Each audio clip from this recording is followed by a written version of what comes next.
Saya yakin kalian semua telah familiar dengan 3 wujud atau bentuk dari materi. Ya, bila pada temperatur tinggi, maka akan ada 4. Namun terdapat 3 wujud dari materi yang paling sering kita pelajari, yaitu padat atau solid, kemudian cair atau liquid, dan yang ketiga adalah gas.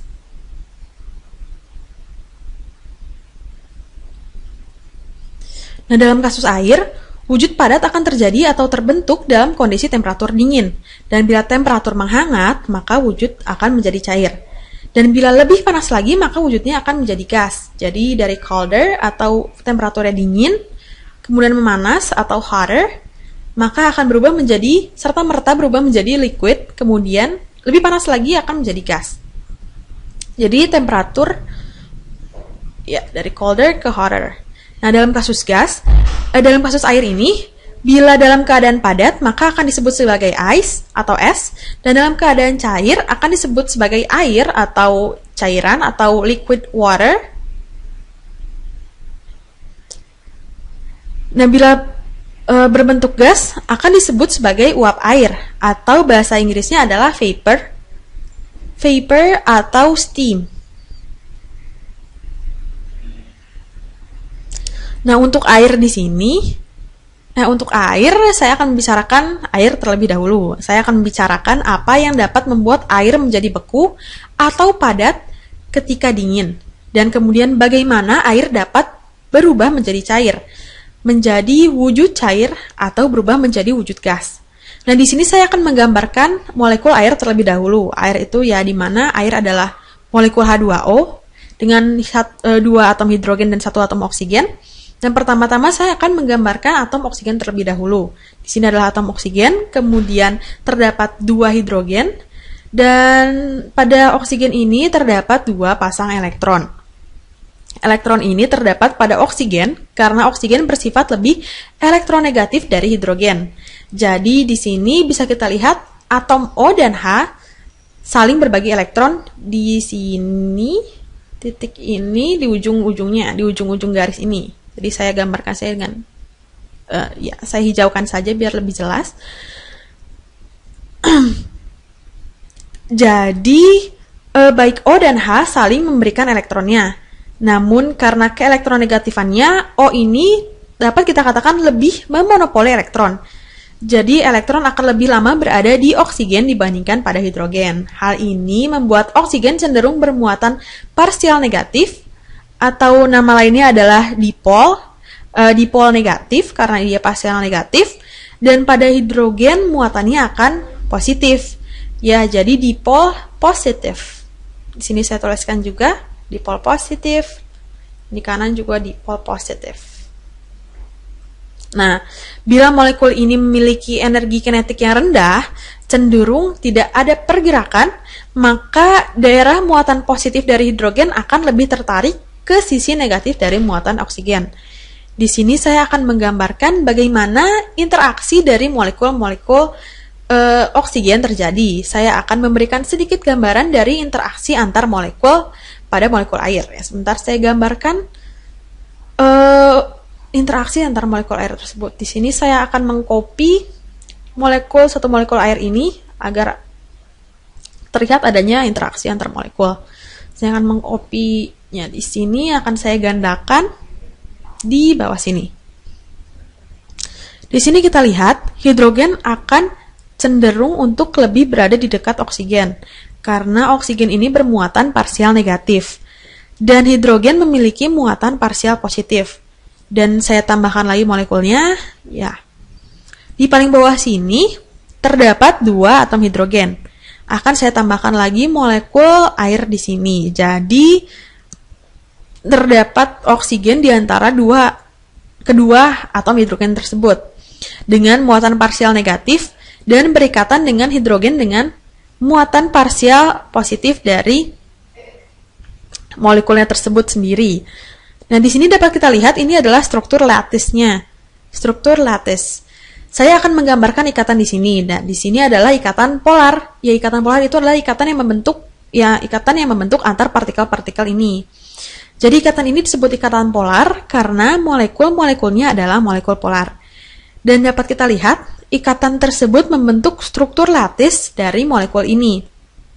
Bila molekul ini tidak memiliki energi kinetik yang cukup tinggi, atau rata-rata energi kinetiknya rendah, dan energi kinetik rata-rata itu dapat direpresentasikan dengan temperatur, maka kondisi tersebut struktur lattisnya adalah padat atau solid. Molekul-molekul ini tidak bergerak reaktif satu sama lain. Walaupun saya menggambarkan banyak molekul di sini, keadaannya akan tetap diam, tidak bergerak. Dan pada kondisi padat ini, bila kita menaikkan energi kinetiknya, jadi kita dedahkan panas, maka yang terjadi pada molekul adalah molekul-molekul akan bergerak atau bergetar atau bervibrasi. Nah, ini adalah gambaran dari getaran yang dihasilkan. Jadi getaran, ada lagi getaran di sini. Jadi arahnya itu bisa ke kanan, arah getarannya bisa ke kiri, ke atas maupun ke bawah. Namun ini adalah gambar dari getaran-getaran yang dihasilkannya. Namun bila kita tambahkan panas lagi pada struktur padat ini, molekul akan menjaga strukturnya. Jadi molekul tidak akan bergerak relatif satu sama lain. Namun energi panasnya akan dikonversi menjadi energi kinetik yang ditujukan dengan vibrasi dari molekul tersebut, dari molekul ini.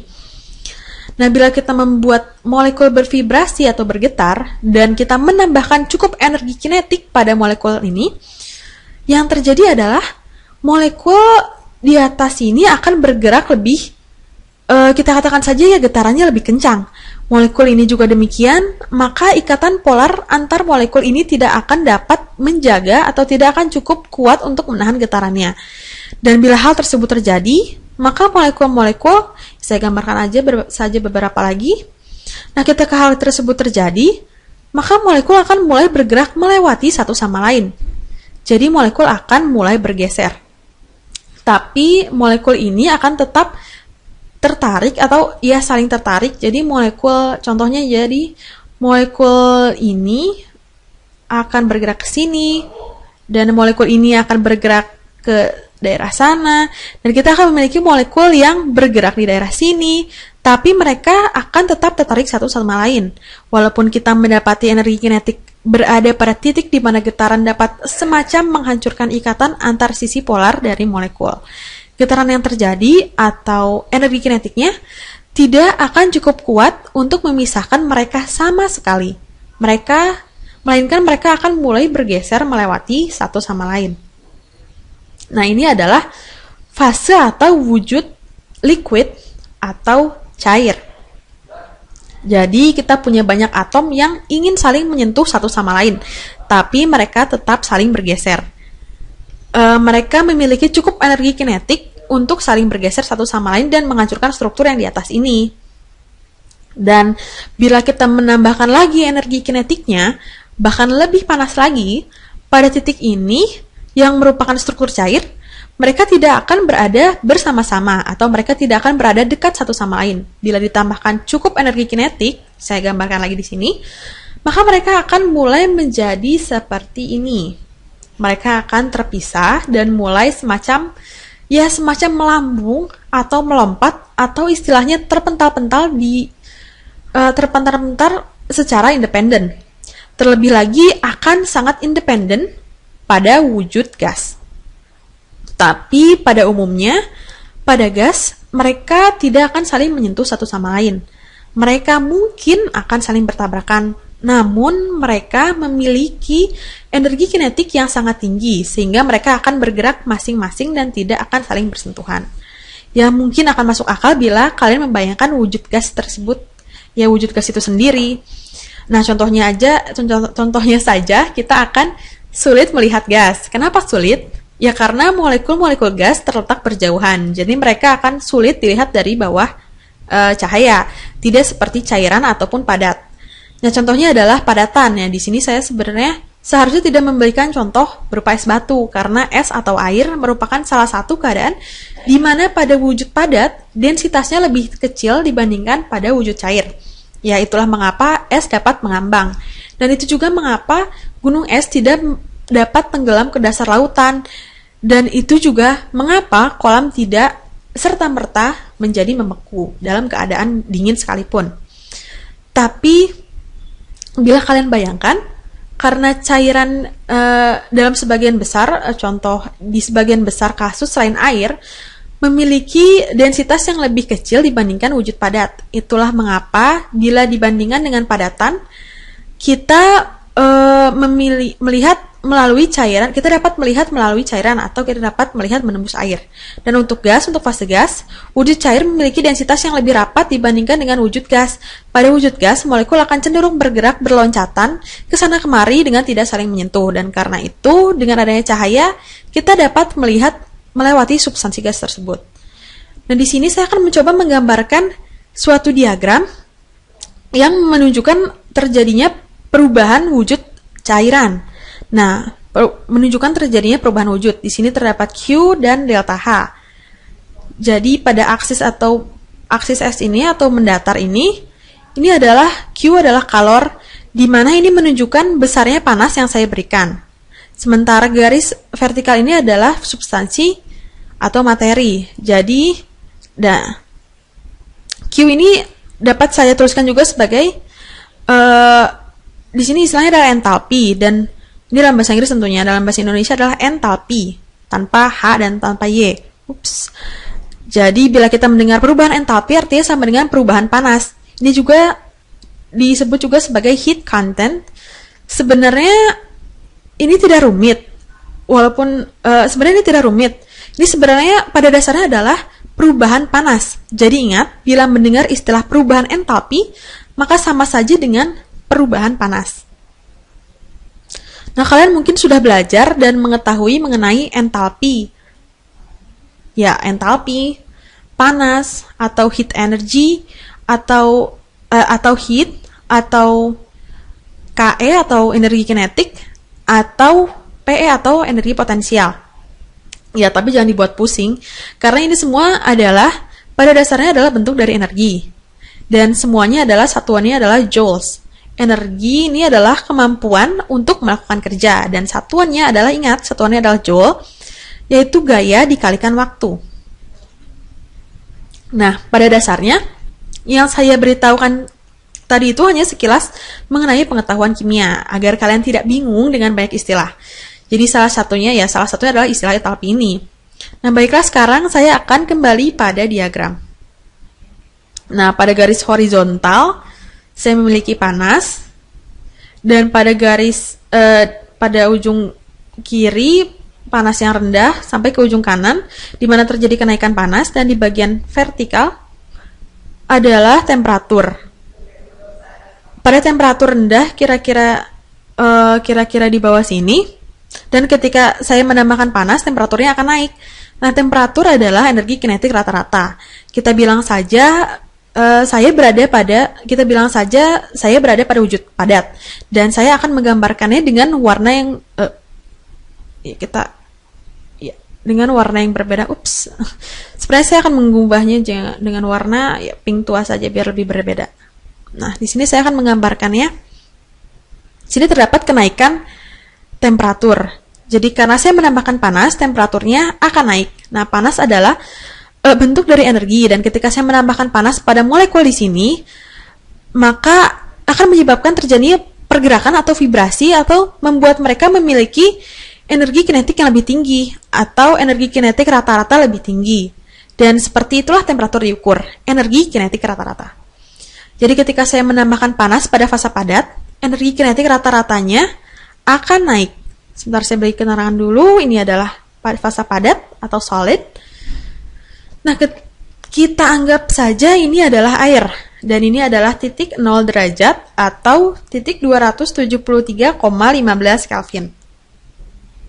Yang terjadi pada padat sehingga berubah menjadi cair adalah es tersebut mencair. Jadi ini adalah, saya tuliskan saja di sini, ini adalah ice. Ya, maksud saya ini adalah ice. Jadi sebenarnya bisa diambil contoh lain. Contohnya adalah batu atau lainnya, tapi di sini saya memilih es, memilih cairan, memilih H2O atau memilih air. Nah, pada 0 derajat ini, titik tersebut menunjukkan hal yang menarik. Ini tergantung dari arah mana kita melihat, baik dari titik beku air maupun dari titik leleh dari es. ketika saya menambahkan panas, temperatur tidak akan naik. Ketika ditambahkan panas, maka temperatur tidak naik pada waktu yang singkat. Pada waktu tertentu, temperatur akan tetap konstan. Dan ketika temperatur konstan, maka wujudnya akan tetap sebagai wujud padat. Dan setelah itu, wujud akan berubah menjadi cair. Jadi kita menambahkan sejumlah panas, dan pada titik tertentu es akan berubah menjadi cair. Es tersebut akan meleleh, dan ketika kita tambahkan panas lagi dan lagi, maka temperaturnya akan naik. Cairan tersebut akan menghangat. Nah, dan pada garis konstan ini, seperti yang tadi saya beritahu, di sini tidak terjadi kenaikan panas. Tidak terjadi kenaikan temperatur sama sekali. Dan kemudian bila saya tambahkan panas lagi dan lagi, maka es tersebut akan mulai meleleh. Es akan berubah menjadi cair. Es tersebut akan mencair dan ketika kita tambahkan pada titik konstan tersebut, es tersebut akan mencair dan ketika kita tambahkan panas lagi dan lagi, maka temperaturnya akan naik. Cairan tersebut akan menjadi hangat. Dan pada titik ini, suhu air adalah 100 derajat Celcius atau 373 Kelvin. Di sini akan saya tuliskan, ya sudah saya tuliskan. Ya, pada temperatur tersebut, air akan menguap. Air akan mendidih. Maka energi kinetiknya tentunya juga akan meningkat. Nah, kini pada titik ini akan sama seperti yang terjadi dari padat ke cair. Terdapat sejumlah energi yang berkontribusi pada sistem. Dan pada jumlah yang banyak, pada titik ini, air akan berubah menjadi uap. Namun tidak akan berubah menjadi lebih panas. Temperaturnya tidak akan naik. Dan akhirnya pada setelah titik tersebut, air akan menguap secara keseluruhan. Dan uap tersebut tentunya akan semakin panas bila kita menambahkan panas pada sistem tersebut. Maka temperaturnya akan meningkat. Nah, di sini bila kita menambahkan panas, maka temperaturnya akan naik. Nah, apa yang terjadi pada garis konstan ini? Pada garis-garis konstan. Nah, di garis yang pertama, panas yang kita tambahkan dirubah menjadi energi kinetik. Dan ingat, temperatur ini adalah energi kinetik rata-rata. Tapi pada garis mendatar kedua, panas yang ditambahkan tidak menambah energi kinetik pada sistem. Temperatur tidak mengalami kenaikan, tetapi es berubah dari es menjadi air. Jadi yang terjadi di sini adalah energi kinetiknya, panasnya digunakan untuk memutuskan ikatan molekul. Jadi akan digunakan untuk memutuskan ikatan molekul air ini.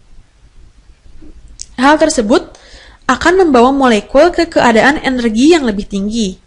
Nah, saya jelaskan dulu keadaan energi yang lebih tinggi. Jadi, keadaan energi yang lebih tinggi adalah bila tidak ada panas atau energi kinetik, maka molekul-molekul akan cenderung untuk ingin lebih dekat satu sama lain. Sebagai contohnya, misalkan saya ingin menjadi lebih dekat ke permukaan bumi. Nah, ketika kalian menempatkan saya di pesawat misalnya, dengan saya ditempatkan di pesawat, kalian telah menaruh saya pada keadaan energi yang lebih tinggi, di mana saya memiliki banyak energi potensial. Saya memiliki potensi yang tinggi untuk jatuh ke bumi. Demikian pula jika kalian menggerakkan molekul ini saling berjauhan, dan kalian bergerak dari padat ke cairan, maka mereka akan istilahnya adalah jatuh terhadap satu sama lain. Tapi karena mereka memiliki energi kinetik, maka mereka tidak akan dapat melakukannya. Namun energinya akan bergerak naik. Energi potensialnya akan semakin tinggi karena mereka ingin untuk jatuh terhadap satu sama lain. Dengan saling jatuh terhadap satu sama lain, teorinya mereka akan melakukan suatu kerja. Jadi yang terjadi di sini adalah ketika kita memberikan panas, jumlahnya adalah sebanyak ini. Ini disebut sebagai kalor lebur atau heat of fusion atau kalor lebur. Nah, ketika kita merubah wujud dari padat ke cair, maka ini dilihat sebagai kalor lebur. Kalor tersebut adalah panas yang dibutuhkan untuk membuat es meleleh atau mencair atau melebur menjadi air. Melebur jadi es, melebur menjadi cair. Nah, Ketika kalian pergi ke arah kiri, kalian tersebut akan merupakan panas yang harus dilepaskan pada 0 derajat Celcius untuk membuat air menjadi es atau air membeku. Jadi kalian mengambil energi potensial dari kalian dan kalian membentuk. Jadi kalian mengambil energi potensial dan juga membuat molekul akan saling berdekatan. Jadi untuk memikirkannya adalah di sini panas dikonversi menjadi energi kinetik. Kemudian kita akan berada di fase di mana terjadi perubahan fase dari padat ke cair. Maka panasnya digunakan untuk menambah energi potensial pada sistem. Nah, untuk menarik molekul, energi potensial tersebut digunakan untuk menarik molekul berjauhan untuk memberikan mereka lebih banyak energi potensial. Jadi contohnya jika kalian menarik saya menjauhi bumi, maka kalian memberikan saya energi potensial karena gravitasi ingin untuk menarik saya kembali ke bumi dan saya dapat melakukan kerja ketika saya kembali jatuh ke bumi. Contoh lainnya adalah air terjun. Jadi ya air terjun melakukan kerja. Air terjun juga dapat menggerakkan turbin. Ya, dia memiliki energi potensial yang tinggi. Namun kembali kepada diagram ya. Jadi ketika sudah berada pada fase cair, maka cairan tersebut akan menjadi hangat dan lebih hangat. Dan panas ini sekali lagi akan digunakan untuk energi kinetik. Jadi kita membuat molekul air bergerak melewati satu sama lain dengan cepat dan akan semakin cepat. Pada suatu titik mereka akan sepenuhnya terdisosiasi satu sama lain. Mereka tidak akan ingin bergerak melewati satu sama lain, namun hanya berlompatan satu sama lain. Dan pada titik ini adalah kalor uap atau heat of vapor. Heat of vaporization. Dan hal yang sama terjadi sebelumnya. Jadi molekul yang bergeser bersebelahan satu sama lain. Sekarang mereka tertarik terpisah satu sama lain. Jadi mereka akan dapat jatuh berdekatan secara bersamaan. Dan ketika kita menambahkan panas sebanyak yang biru tersebut, yang saya gariskan biru konstan tersebut, maka sekarang kita hanya akan memanaskan uapnya. Kita hanya akan memanaskan air dengan gas. Jadi air bergas. Dan gas tersebut akan semakin panas dan panas dan panas. Nah, hal yang menarik adalah kapanpun saya memikirkan air pada 0 derajat, saya akan langsung berpikiran bahwa wujudnya adalah es. Tapi bukan itu yang saya akan tekankan di sini. Nah, ketika fase awalnya adalah air atau berupa cairan dan kita mendinginkannya, membuatnya semakin dingin dan dingin, maka akan sama dengan kita mengambil panas dari air tersebut. Jadi kita memiliki air dengan temperatur 0 derajat dan yang belum berubah menjadi wujudnya menjadi es. Dengan begitu, kita juga akan mendapatkan air dengan temperatur 100 derajat Celcius yang belum berubah menjadi uap. Jadi kita harus menambahkannya lebih banyak energi. Kita juga bisa memiliki uap pada temperatur 100 derajat dan juga air pada temperatur 0 derajat.